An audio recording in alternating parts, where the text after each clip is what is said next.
ராஜேந்திரன் முன்னாள் எம்பி அவர்கள். அவருக்கு உங்களுடைய பொன்னான வாக்கினை இரட்டை சின்னத்திலே வாக்களித்து வெற்றி பெற செய்யுங்கள். நம்முடைய வேட்பாளரை பொறுத்த வரைக்கும் ஏற்கனவே நாடாளுமன்ற உறுப்பினர் இருந்து இந்த தொகுதியில் நன்கு அறிமுகமானவர். அவரை ஏற்று போட்டியிடுவர் யார் என்று தெரியும். 2 பெண்மணி போட்டிடுறாங்க. ஒருவர் மேதக ஆளுநராக இருந்தவங்க, இன்னொருவர் போன எம்பியா இருந்தவங்க. திமுக கட்சி சேர்ந்த நாடாளுமன்ற வேட்பாளர் அப்படியே வாக்கு கேட்டுட்டு ஒரு நிகழ்ச்சியில் எல்லாம் வந்து பேசிட்டு இருக்கிறாங்க. அவை கட்சி பொறுப்பாளரோடு. அப்போ அந்த அம்மா சொல்றாங்க, நான் கருத்து போயிட்டு சொல்றாங்க. ஓட்டு கேட்கும் போது கருத்து போயிட்டாங்களாம். அந்த அளவுக்கு பலமாக வாழ்ந்த வாழ்க்கை அவர். நம்முடைய டாக்டர் ஜெயவர்தன் அவர்கள் கூப்பிட்ட குரலுக்கு ஓடோடி வந்து உங்களை சந்திக்கக்கூடிய பண்பாளர். மிக்ஜாம் புயல் வந்தது. நான் இந்த பகுதியெல்லாம் டி நகர் பகுதியில் வந்தேன். இந்த டி நகர் பகுதியில் வருகின்ற பொழுது மேற்கு மாம்பழ பகுதியில் வந்தேன். இடுப்பு தண்ணி இருந்தது. என்னோட வந்து மக்களோடு மக்களாக இருந்து மக்களுடைய குறையை கேட்ட வேட்பாளர் நம்முடைய வேட்பாளர். அதே போல திரு கந்தன் அவருடைய பகுதியில் கிட்டத்தட்ட 3 கிலோமீட்டருக்கு சாலையில் இடுப்பு தண்ணி இருந்தது. அதை பார்க்க போகும்போது அவர் என்னோட வந்தார். இப்படி மக்களுடைய பிரச்சனை வருகின்ற பொழுது மக்களுடைய கஷ்ட நஷ்ட துன்பம் துயரம் வேதனைகள் அவரிடத்தில் தெரிந்து அதற்கு உண்டான தீர்வை காண்கின்ற நாடாளுமன்ற வேட்பாளர் நம்முடைய வேட்பாளர் அறிவிச்சார் ஜெயவர்தன். ஒரு வேட்பாளரை தேர்ந்தெடுக்கும் போது நீங்கள் நல்லவராக வல்லவராக தேர்ந்தெடுத்தா தான் நீங்க ஓட்டு போட்டதுக்கு பயன் கிடைக்கும். நம்முடைய வேட்பாளரை பொறுத்த வரைக்கும் மக்களுடைய பிரச்சனை நன்கு தெரிந்தவர், எந்த நேரத்தில் எப்படி உதவி செய்ய வேண்டும் என்று அவருக்கு முழுமையாக அறிந்து தெரிந்து புரிந்தவர். அப்படிப்பட்ட நல்ல வேட்பாளர் நம்முடைய கழகத்தின் சார்பாக நிறுத்தப்பட்டிருக்கின்றோம். அவருக்கு நம்முடைய பொன்னான வாக்கினை இரட்டை சின்னத்திலே வாக்களித்து வெற்றி பெற செய்யுங்கள். ஆகவே இந்த தேர்தலை பொறுத்த வரைக்கும் மக்கள் நம்பிக்கை உரிய கட்சியாக அண்ணா திமுக கட்சி இருந்து கொண்டிருக்கிறது. இன்றைக்கு விடியா திமுக அரசு 2021 சட்டமன்ற பொதுத் தேர்தல் போது பல அறிவிப்புகள் கொடுத்தாங்க. எதுவுமே நிறைவேற்றல. மக்களை ஏமாற்றிய கட்சி திமுக கட்சி என்பது அடையாளம் காணப்பட்டு விட்டது. ஒவ்வொரு தேர்தல் வரும்போது அழகா பேசுவாங்க, அந்த தேர்தலோட அவை காணாம போயிடுவாங்க. ஆனால் அனைத்து இந்திய அண்ணா திராவிட முன்னேற்ற கழகத்தை பொறுத்த வரைக்கும் கொடுக்கப்பட்ட வாக்குறுதியை நிறைவேற்றுகின்ற கட்சி அண்ணா திமுக கட்சி என்று வரலாறு சொல்லிக் கொண்டிருக்கிறது. நான் கிட்டத்தட்ட 40வது நாடாளுமன்றம், இந்த தென் சென்னை 40வது நாடாளுமன்ற தொகுதி வேட்பாளர் ஆதரித்து பிரச்சாரம் பண்ணிட்டு இருக்கிறேன். இதான் 40வது தொகுதி, 40வது நாடாளுமன்ற தொகுதியினுடைய பிரச்சார கூட்டம் இன்னைக்கு நடக்குது. 40 நாடாளுமன்ற தொகுதியில் நான் பார்த்துட்டு வந்துட்டேன். போன இடத்துல எல்லாம் மக்கள் வெள்ளம் காட்சி அளித்துக் கொண்டிருக்கிறது. எங்க பார்த்தாலும் கடல் போல் மக்கள் வெள்ளம் காட்சி அளிக்குது. நீங்க பாத்தீங்கன்னா ஒரு பொருளாங்க தூரம் இந்த வீதி பூரா நிரம்பி இருக்குது. எங்க பார்த்தாலும் மக்கள் தலை. நான் வருகின்ற பொழுது கிட்டத்தட்ட 1 கிலோமீட்டர் சாலையில் இருபுறங்களிலும் மக்கள் ஆர்வாரத்தோடு எழுச்சியோடு வரவேற்பு கொடுத்துட்டு இருந்தாங்க. சில பேர் ரோட் ஷோ நடத்தினாங்க. நம்ம ரோட் ஷோ நடத்திட்டோம், பொதுக்கூட்டம் இங்க நடத்திட்டோம். 2 ஒரே சேர நடத்தியாச்சு. இன்றைய தினம் மத்தியிலே ஆளுகின்றவள், மாநிலத்தில் ஆளுகின்றவள் அதிகாரத்தை வைத்து இந்த தேர்தலை சந்திக்கிறார்கள். நாம் மக்களை எண்ணி நாம் இந்த தேர்தலை சந்திக்கிறோம். மக்களை நம்பி இந்த தேர்தலை சந்திக்கின்றோம். ஆக அதிகாரமா மக்களா இந்த தேர்தல் தீர்மானிக்கக்கூடியது. இன்றைக்கு மக்கள் தான் நிலையானவர்கள். அதிகாரம் மாறி மாறி வரும், அது நிலையில்ல. ஆனால் மக்கள் எப்பொழுதும் ஒரே நிலையில் இருப்பார்கள். மக்களை நம்பி நாங்க வேட்பாளர் நிறுத்தி இருக்கிறோம். ஆனால் அவர்கள் அதிகாரத்தை நம்பி இன்னைக்கு தேர்தலை நிற்கின்றாங்க. ஆக அனைத்து இந்திய அண்ணா திராவிட முன்னேற்ற கழகத்தை பொறுத்த வரைக்கும் ஆட்சியில இருந்தாலும் இல்லாவிட்டாலும் மக்கள் சேவை செய்வதிலே முதன்மையான கட்சி என்பதை நிரூபித்து காட்டிக் கொண்டிருக்கின்றோம்.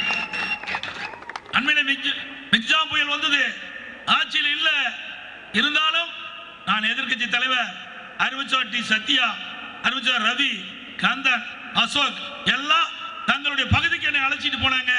நம்முடைய வேட்பாளரும் கூட வந்தாரு. எல்லா மக்களையும் சந்திச்சு ஆதரவு கூறி எங்களால் முடிந்த நிவாரண உதவியை மக்களுக்கு அளித்தோம். அண்மையில் மிக்ஜாம் புயல் வந்தது. அப்பொழுது ஸ்டாலின் டெல்லியில் நடந்த கூட்டத்தில் போய் கலந்துக்கிறார். தூத்துக்குடியில் தென் மாவட்டத்தில் கடுமையான மழைப்பொழிவு, எல்லா பகுதியிலும் நீர் சூழ்ந்திருக்குது. இன்றைக்கு தூத்துக்குடி நகரத்தில் மக்கள் வெளிவர முடியாத சூழ்நிலை. அங்க திருநெல்வேலியில தாமிரபரணி ஆறு கரை புரண்டு ஓடி வீடுகள்லாம் அடிச்சு செல்லப்பட்டது. தென்காசியில மலை, கன்னியாகுமரியில் மலை. ஆனா அதையெல்லாம் பார்க்கவில்லை. அவர் அதிகாரத்தை பெறுவதற்காக கூட்டணி கட்சி, இந்தியா கூட்டணி அங்க டெல்லியில கூட்டம் போடுறாங்க. அந்த கூட்டத்துக்கு போய் கலந்து கொண்ட முதலமைச்சர் தான் இன்றைய முதலமைச்சர். மக்களோட அவருக்கு அதிகாரம் தான் பெருசு. ஓட்டு போட்டு தேர்ந்தெடுத்த மக்களை பார்க்காத முதலமைச்சர் விடியா திமுக முதலமைச்சர். சிந்திச்சு பாருங்க, ஒரு நாடு கொந்தளிச்சு இருக்கிறது, நாட்டு மக்கள் தண்ணீரை தத்தளித்துக் கொண்டிருக்கின்றார்கள், வாழ்வாதாரம் பாதித்திருக்கின்றது, உணவு கிடைக்காமல் பதறிக் கொண்டிருக்கின்றார்கள், குழந்தைக்கு பால் கிடையாது, முதியோர்களுக்கு உணவு கிடையாது. இப்படிப்பட்ட நிலையில ஒரு முதலமைச்சர் ஓடோடி தாய் உள்ளத்தோடு அந்த பகுதி மக்களை பார்த்து ஆறுதல் கூறி அவருக்கு நிவாரண உதவி வழங்கியிருந்தா ஒரு உண்மையான முதலமைச்சர், சிறந்த ஆட்சி என்று மக்கள் பாராட்டியிருப்பாங்க. எப்பொழுதெல்லாம் ஆபத்து ஏற்படுகிறதோ மாநிலத்தில், பேரிடர் காலத்தில் முதலமைச்சர் புயல் வேகத்தில் செயல்பட வேண்டும். மக்களுக்கு இடர்பாடுகள், துன்பங்கள், துயரங்கள் வருகின்ற பொழுது அதை துடைத்தெறிகின்ற முதலமைச்சர் தான் உண்மையான முதலமைச்சர். ஆனா அப்படிப்பட்ட முதலமைச்சர் தமிழகத்தில் இல்லை. குடும்ப ஆட்சிகின்ற முதலமைச்சர், மக்களை பற்றி கவலைப்படாமல் வீட்டு மக்களை பற்றி சிந்திக்கக்கூடிய முதலமைச்சர் இன்றைய முதலமைச்சர் திரு ஸ்டாலின். ஒரு நிகழ்வு, ஒரு நாள் காலையில நடைபயணம் மேற்கொண்டு இருக்கார். அப்போ மக்கள் நல்வாழ்வுத்துறை அமைச்சர் அழைச்சிட்டு போறார். 2 பேரும் பேசிட்டே போறாங்க. அப்ப நாட்டை பத்தி எல்லாம் கேட்கல முதலமைச்சர். திரு உதயநிதி ஸ்டாலின் கழக தலைவர் ஒரு படம் நடிச்சிருக்காரு. அந்த படம் எப்படி ஓடுது, அதுல எவ்வளவு வசூல் வருது அப்படின்னு கருத்தை தான் கேட்கிறார். ஆக நடைபயணம் மேற்கொள்கின்ற பொழுது கூட குடும்பத்தை தான் சிந்திக்கிறார் வழிய நாட்டு மக்களை சிந்திக்காத முதலமைச்சர் இன்றைய முதலமைச்சர் ஸ்டாலின். சிந்திச்சு பாருங்க, எப்பொழுதெல்லாம் நேரம் கிடைக்குதோ அப்பொழுதெல்லாம் மக்களுடைய சிந்தனை தான் ஞாபகத்துக்கு வர வேண்டும். ஆனா நம்முடைய முதலமைச்சர் அப்படி இல்லை. குடும்ப கட்சி, குடும்ப ஆட்சி இன்னைக்கு நடந்து கொண்டிருக்கிறது. தமிழகத்தில் ஒரு முதலமைச்சர் இல்ல, 4 முதலமைச்சர், 4 அதிகார மையம் தமிழ்நாட்டை ஆட்டி படைத்துக் கொண்டிருக்கிறது. ஒன்று ஸ்டாலின், 2 உதயநிதி ஸ்டாலின், திரு சபரீஸ்வரன், திருமதி துர்கா ஸ்டாலின். ஆக 4 அதிகார மையத்தை வைத்துக் கொண்டு தமிழ்நாட்டு மக்களை ஆட்டி படுத்திக் கொண்டிருக்கின்ற அரசாங்கம் விடியா திமுக அரசாங்கம். அதோடு இன்றைய தினம் புயல் புயல் என்று கத்துறார். எல்லா நேரத்திலும் தான் புயல் வந்தது. அண்ணா திமுக ஆட்சிக்கு மட்டும் புயல் வராதுதா? அண்ணா திமுக ஆட்சியில் பல புயலுங்க. வர்தா புயல், கஜா புயல், தானே புயல், புரவி புயல், நிறைய பேர் வச்சிருக்காங்க புயலுக்கு. அத்தனை புயலையும் கண்ட அரசாங்கம் அண்ணா திமுக அரசாங்கம் ஸ்டாலின் அவர்களே. இந்த வர்தா புயல் வந்த போது சென்னை மாநகரத்தில் மக்கள் அத்தனை பேருக்குமே தெரியும். ஒரு வீதியிலிருந்து அடுத்த வீதிக்கு போக முடியாது. மரங்கள்லாம் சாஞ்சி போச்சு, மின் கம்பங்கள்லாம் சாஞ்சி போச்சு, மின் துண்டிப்பு. இப்படிப்பட்ட நிலையில அனைத்து இந்திய அண்ணா திராவிட முன்னேற்ற கழக அரசு ஜெட் வேகத்தில் செயல்பட்டு அங்காக இருக்கிற மின் கம்பங்கள் சரி செய்யப்பட்டன. அங்கே சாய்ந்த மரங்கள் வெட்டி எடுக்கப்பட்டு அப்புறப்படுத்தப்பட்டன. 6 லட்சம் மரம் சென்னை மாநகரத்திலே சாய்ந்து ஒடிந்து வீதியிலே கிடந்தது. 2 டன் மரங்களை வெட்டி அப்புறப்படுத்திய அரசாங்கம் அண்ணா திமுக அரசாங்கம். திரு ஸ்டாலின் அவர்களே, பல மின்கம்பங்கள் உடைந்து விட்டன, பல டிரான்ஸ்பாரம் பழுதாகிவிட்டது, தொலைமின் நிலையம் பழுதாகிவிட்டது. அதையெல்லாம் போர்க்கால அடிப்படையில் சரி செய்து உடனடியாக மின்சாரம் தடையில்லாமல் கொடுத்த ஒரே அரசாங்கம் அண்ணா திமுக அரசாங்கம். மின்சாரம் புயல் வந்தது, 3 நாள் கரண்டே இல்லை, வெறும் மழை தான் பெஞ்சது. காத்து அடிச்சிருந்தா மக்களை யாருமே காப்பாற்ற முடியாது. இந்த மின்சாரம் புயல்ல 2 நாள் சாப்பாடு கொடுக்கல மக்களுக்கு. மக்கள் கஷ்டப்பட்டாங்க, வேதனைப்பட்டாங்க, துன்பப்பட்டாங்க. ஆனா திமுக கட்சி அமைச்சர் வந்து பார்க்கல, அங்கிருந்து சட்டமன்ற உறுப்பினர் பார்க்கல, இப்போ நாடாளுமன்ற உறுப்பினர் இருக்காங்களே திமுகவில், அவர்கள் வந்து எட்டி பார்க்கல. ஆனா நம்முடைய நாடாளுமன்ற உறுப்பினர், நம்முடைய முன்னாள் சட்டமன்ற உறுப்பினர்கள், நம்முடைய மாவட்ட கழக செயலாளர், கழக நிர்வாகிகள், தொண்டர்கள் ஓடோடி போய் மக்களுக்கு உதவி செய்து மக்கள் மன்றத்தில் இடம்பெற்ற கட்சி அண்ணா திமுக கட்சி. நீங்க பாத்தீங்கன்னா மிக்ஜாம் புயல்ல எப்படியெல்லாம் அந்த மழைநீர் வடிகால் வசதி செஞ்சு கொடுத்தானே. அப்போ இருக்கிற முதலமைச்சர், இப்ப இருக்கிற முதலமைச்சர், மேயர், அமைச்சர் எல்லாம் பேசின காட்சியை வீடியோல பாருங்க.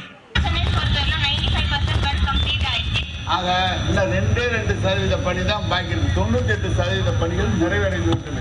ஒரே நாளில் 20 சென்டிமீட்டர் மழை வந்தாலும் கூட அதை தாங்கும் அளவுக்கான சக்தி சென்னை மாநகர சாலைகளும் சென்னை மாநகரின் மழைநீர் வடிகால் அமைப்புகளும் பெற்றிருக்கிறது. புறநகரை பொறுத்தவரைக்கும் 100% முடிந்து விட்டது.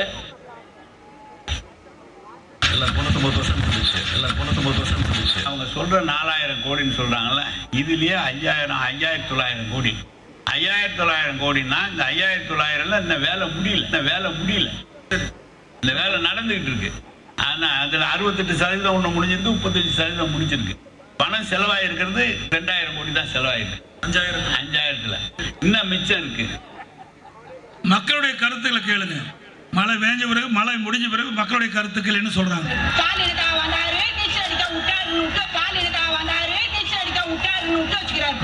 உள்ள அடிப்பட்ட ஹாஸ்பிட்டல் போற வழி இல்லாம உட்கார்ந்திருக்காங்க. போட் வசதி இல்ல.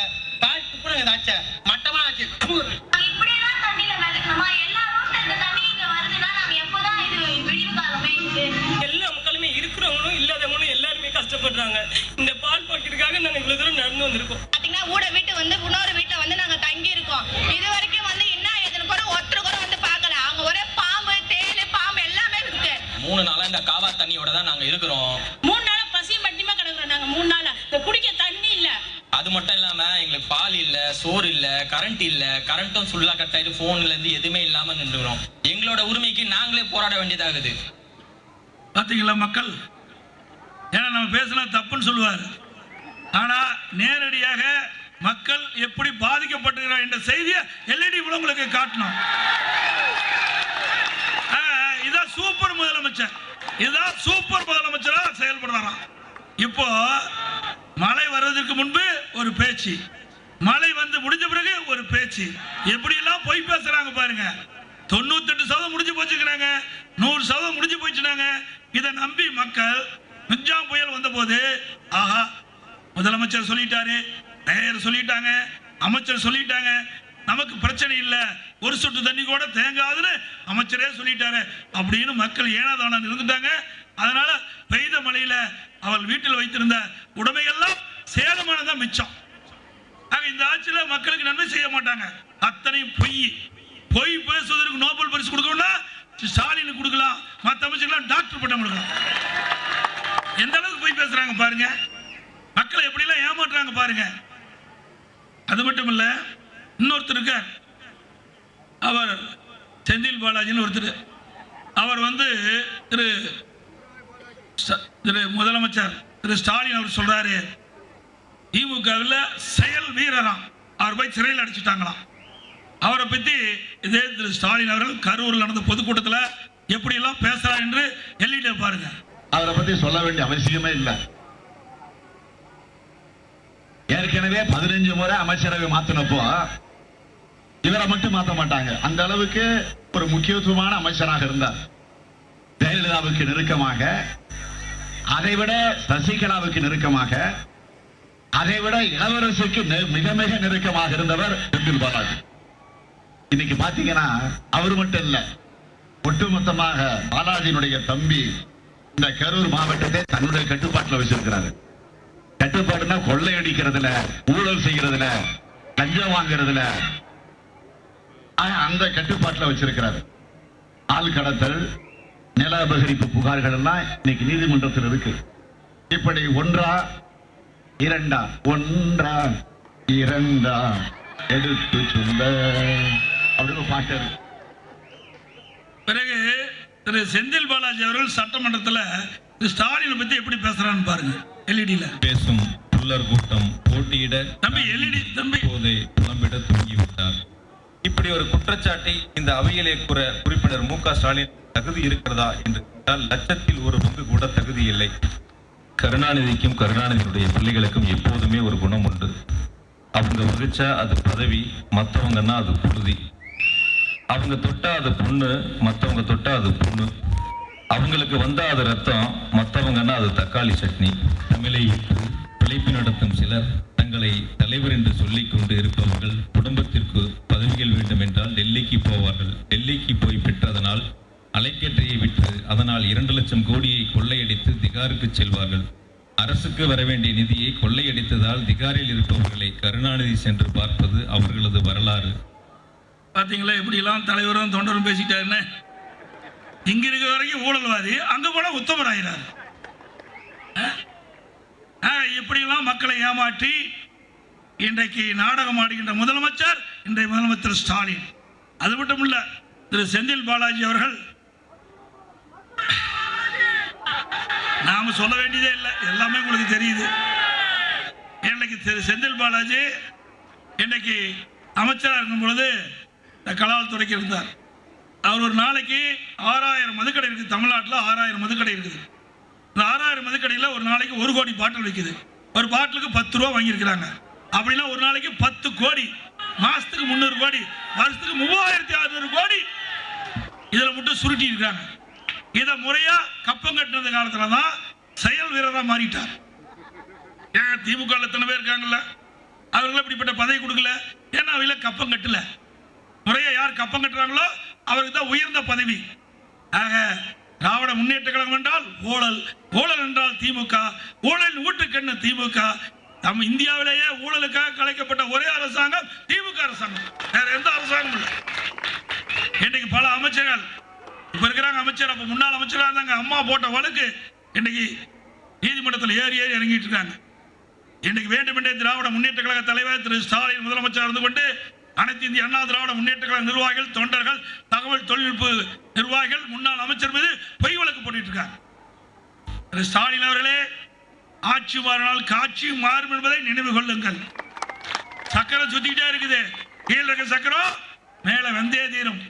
ஆக எங்களை பழிவாங்க எண்ணினால் அந்த விளைவு உங்களுக்கு பின்விளையாக ஏற்படும் என்பதை எச்சரிக்கிறோம். நான் முதலமைச்சர் இந்த காலகட்டத்திலே நெடுஞ்சாலைத்துறை அமைச்சர் இருக்கும் போது எடப்பாடி பழனிசாமி நெடுஞ்சாலைத்துறையில 4800 கோடி ஊழல். நம்ம பத்திரிகையாளர் ஊடகம் அதை நம்பி எல்லாத்திலையும் போட்டாங்க. இனிமேல் பத்திரிகையாளர் ஊடகம் உண்மை போடுங்கப்பா, நிஜத்தை போடுங்க, எது சரி தவறு என்று விசாரிச்சு போடுங்க. அப்போ என்னை ஒரு முத்திரை குத்துனாங்க. சட்டமன்றத்தில் இதே முதலமைச்சர் பேசினார், அமைச்சர்லாம் பேசினாங்க, திமுக காரெல்லாம் பேசினாங்க. யார் திரு RS பாரதி என்பவர் தான் என் மீது வழக்கு போட்டார். அது நீதிமன்றத்தில், உயர் நீதிமன்றம் நடந்தது, உச்ச நீதிமன்றம் நடந்தது, பிறகு உயர் நீதிமன்றத்தில் விசாரிச்சாங்க. அப்போ என் மீது வழக்கு போட்டவரே நான் வழக்கு வாபஸ் வாங்கினார். முடியாது, ஏன்னா இதுவரைக்கும் பேசுனதெல்லாம் மக்களுக்கு போய் சேர்ந்துடுது. பத்திரிகையில கொடுத்துட்டீங்க, முதலமைச்சர் பேசியாச்சு, மற்ற அமைச்சர் பேசிட்டாங்க, என் மீது ஊழல் குற்றச்சாட்டு தூக்கிட்டீங்க, அதனால நான் நீதிமன்றத்தில் நடத்தும்னு சொன்னேன். அப்ப நீதியரசர் சொன்னாரு, ஏன் வழக்கு போட்டவங்களே வாபஸ் வாங்குறாங்களே, நீங்க தாராளமா அந்த கேஸை நீங்க முடிச்சுக்கலாம். இல்ல, அவர் என் மீது ஊழல் குற்றச்சாட்டு சொல்லி இன்னைக்கு நாடு பூரா பரப்பிட்டாங்க, அது நிரபராதி என்று நான் நிரூபிக்க சொல்லி நான் தகுதிமா நீதிமன்றத்தில் அதை சந்திச்சு நிரபராதி என்று வெளியிலே வந்தேன். பிறகு உச்ச நீதிமன்றத்துக்கு போய் மேல்முறையீடு செஞ்சாங்க திரு ஸ்டாலின் அரசாங்கம். அங்கேயும் நிரபராதி என்று நிரூபித்து உங்கள் முன் நிற்கிறேன். புதிய தலைமைச் செயலம் கட்டிக்கிறோம்ல, அதில் ஊழல் நடைபெற்றதாக அறிவிச்சவர் நம்முடைய ஜெயவர்தன் தான் இன்னைக்கு லஞ்ச ஒழிப்புத்துறையில் புகார் கொடுத்திருக்காரு. அதை இன்னும் விசாரிக்க காலதாமம் பண்றாங்க, நீதிமன்றம் வரைக்கும் போயிருக்குது. இன்னைக்கு அரசாங்கத்தில் லஞ்ச ஒழிப்புத்துறை வழக்கு போட்டிருந்தது அதிமுக ஆட்சியில், அதை வாபஸ் வாங்கிட்டாங்க. தில்லு திராணி தெம்பு இருந்தா அந்த வழக்கை சந்திச்சிருக்கோம் நீதிமன்றத்தில். ஒரு நிதில சொல்றாரு எடப்பாடி பழனிசாமி முதுகெலும்பிலின்னு. எனக்கு முதுகெலும்பு இருந்த காரணத்தால் தான் நான் வழக்கை சந்தித்து நிரபராதி என்று நிரூபிச்சு முதுகு ஸ்ட்ராங்கா இருக்குது நிரூபிச்சிருக்கிறேன். இன்னொன்னு சொல்றார் எடப்பாடி பழனிசாமி, பாரதிய ஜனதாவை எதுக்க மாட்டேங்கிற எனக்கு துப்பாக்கி தூக்கிட்டே போய் எதுக்க முடியும்? சொல்லுங்க பார்க்கலாம். நீங்க 99ல கூட்டணி வச்சிருந்தீங்க, நாடாளுமன்றத்தில் கூட்டணி வச்சு மத்தியில் அமைச்சரானீங்க. 5 ஆண்டு காலம் அமைச்சரவையில் நீங்க அதிகாரத்தில் கைப்பற்றி இருந்தீங்க. அப்போ இலாக்கால அமைச்சர் திரு முரசொலி மாறன் அவர்கள் நோயாய்ப்பற்றி மருத்துவமனையில் இருந்தார். அந்த காலகட்டத்தோட இலாக்கா இல்லாத மந்திரியா அனுபவிச்சீங்க. நீங்க பேசலாமா? நீங்க கூட்டணி வெளியில் வந்து உடனே காங்கிரஸுக்கு போய் தாவுனீங்க. குரங்கப்படி மரத்துக்கு மரம் ஸ்டாலின் திராவிட முன்னேற்ற கழகத்தை சேர்ந்தவர்கள் உடனே காங்கிரஸுக்கு போய் அங்க போய் அமைச்சரவையில் 5 வருஷம் இருந்தாங்க. பாரதிய ஜனதா கட்சி அந்த அமைச்சரவையில் 5 வருஷம் இருந்தாங்க மத்தியில. பிறகு காங்கிரஸ்ல 5 வருஷம் அமைச்சராக இருந்தாங்க. உங்களுக்கு என்னையா கொள்கை இருக்குது? கொள்கை கூட்டணியா? கேவலமா இல்ல, அசிங்கமா இல்ல? பாரதிய ஜனதாவும் காங்கிரஸும் என்ன ஒத்த கொள்கையுடைய கட்சியா?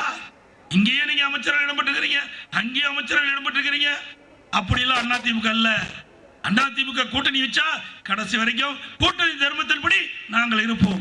ஆட்சி அதிகாரத்துக்கு ஆசைப்பட்டிருந்தா அங்கேயே இருந்திருப்போம். எங்களுக்கு ஆட்சி அதிகாரம் முக்கியம் இல்ல, நாட்டு மக்கள் தான் முக்கியம். நாட்டு மக்கள் தான் முடிக்கும். எங்களுக்கு ஓட்டு போட்டு தேர்ந்தெடுக்கின்ற மக்கள் தமிழ்நாட்டு மக்களுடைய உரிமையை பாதுகாக்க வேண்டும். தமிழ்நாட்டு மக்களுக்கு தேவையான நன்மைகள் மத்திய அரசிலிருந்து கிடைக்கப்படுவதற்கு பாடுபட வேண்டும். தமிழ்நாடு வளர்ச்சி பெற வேண்டும். தமிழ்நாட்டுக்கு தேவை நிதியை பெற வேண்டும். சுதந்திரமாக நாடாளுமன்றத்தில் எங்களுடைய நாடாளுமன்றம் செயல்பட வேண்டும். அதற்காக நாங்கள் கூட்டணியிலிருந்து வெளியில் வந்து நாங்க அதிமுக தலைமையில் ஒரு கூட்டணி அமைச்சு போட்டிடுறோம். உங்களுக்கு என்ன கஷ்டமா இருக்குது? நாங்க எங்களுடைய கட்சி நிர்வாகிகள் தொண்டர்கள் சொல்றாங்க கூட்டணியிலிருந்து விலகினோம், விலகிட்டோம். நாங்க கூட்டணியிலிருந்து விலகினதா இவருக்கு எரிச்சல் வருது. நம்ம கட்சிக்கு இவருக்கு என்ன சம்மதம்? ஐயோ கூட்டணியில் வெளியே போயிட்டாங்க. கள்ள கூட்டணி, கள்ள தொடர்பு. உனக்கெல்லாம் பரம்பரையில அந்த எண்ணம் இருக்குது. நீ அதெல்லாம் அனுபவிச்சுட்டு அந்த புத்தி வருது. எங்கேயாவது ஒரு முதலமைச்சர் இப்படிப்பட்ட வார்த்தையை பயன்படுத்தலாமா? ஒரு கட்சி இருக்குது, அந்தந்த சூழ்நிலைக்கு தக்கவாறு கூட்டணி அமைப்பாங்க. வெளியில் வந்துட்டா வேற அதோட விட்டுவிடும். அதை விட்டுட்டு கள்ள கூட்டணி, அப்புறம் கள்ள தொடர்பு.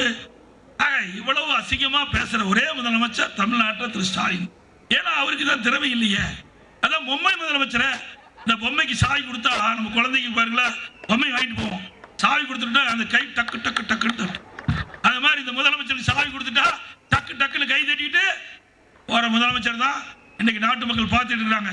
திரு ஸ்டாலின் அவர்களே, எங்களை பற்றி விமர்சனம் செய்வதை பற்றி கவலை இல்லை. ஆனால் நாட்டு மக்கள் உங்களை பார்த்து கொண்டிருக்கின்றார்கள். ஒரு உயர்ந்த இடத்தில் இருக்கின்றவர்கள் இப்படிப்பட்ட தவறான அவதூறான பிரச்சாரத்தை வைக்கின்ற பொழுது உங்களை பற்றி தான் ஏளனமாக பேசுவார் என்பதை நீங்கள் எண்ணி பார்க்க வேண்டும். அதே போல ஊரூரா பேசிட்டு இருக்க ஸ்டாலின் என்ன பேசுறாரு? தேர்தல் பத்திரம் பெரிய திடரை பார்த்து சின்ன திடரை கேட்கிற கேள்வி. 656 கோடி திமுகவுக்கு இந்த தேர்தல் பத்திரத்தில் வாங்கியிருக்கிறாங்க. 656 கோடிக்கு திமுக தலைவர் தலைமையில் இருக்கிற திமுக தேர்தல் பத்திரம் வாங்கி இருக்குது. ஆனா தேசிய கட்சிகள் ஒரு 6500 கோடி, ஒரு 1500 கோடி, இப்படி பல கட்சி பல வாங்கி இருக்குது. இதுக்கு திரு ஸ்டாலின் பேசுறாரு. அவர்களை பத்தி இவர் பேசிட்டு இருக்கார். கேவலமா இல்ல?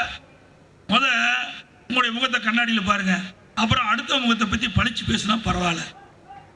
நீங்கள் ஊழல் செய்தை மறைப்பதற்கு அடுத்தவர் மீது பழி போட்டுட்டு இருக்கிறீங்க. இதற்கு என்ன பதில்? அதோட வேடிக்கை என்னன்னா, ஆன்லைன் ரம்மி சூதாட்டம் அதை தடை செய்வதற்கு அதிமுக ஆட்சியில் சட்டம் கொண்டு வந்து நிறைவேற்றணும். ஆன்லைன் நிறுவனத்தை நீதிமன்றத்துக்கு போய் நல்ல தீர்ப்பு வாங்கிவிட்டாங்க. அதை இன்னைக்கும் ரத்து பண்ணாத இருக்கிறாங்க. இன்னைக்கு போய் மேல்முறையீடு செஞ்சிருக்கிறாங்க. இன்னும் அந்த வழக்கு வரல.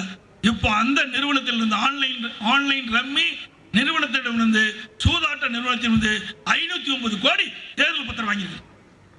எவ்வளவு மோசம்! சூதாட்ட நேரம் கூட விட்டு வைக்கல, சூதாட்டம் நடத்துறவங்க கூட விட்டு வைக்கல. அவர்கிட்ட 509 கோடி வாங்கியிருக்கிறாங்க. எத்தனை பேர் ஆன்லைன் ரம்மி விளையாட்டுல போய் உயிர் வந்திருக்கிறாங்க? எத்தனை பேர் குடும்ப நாசமா போயிருக்குது? அந்த பணம் தானே இந்த பணம்.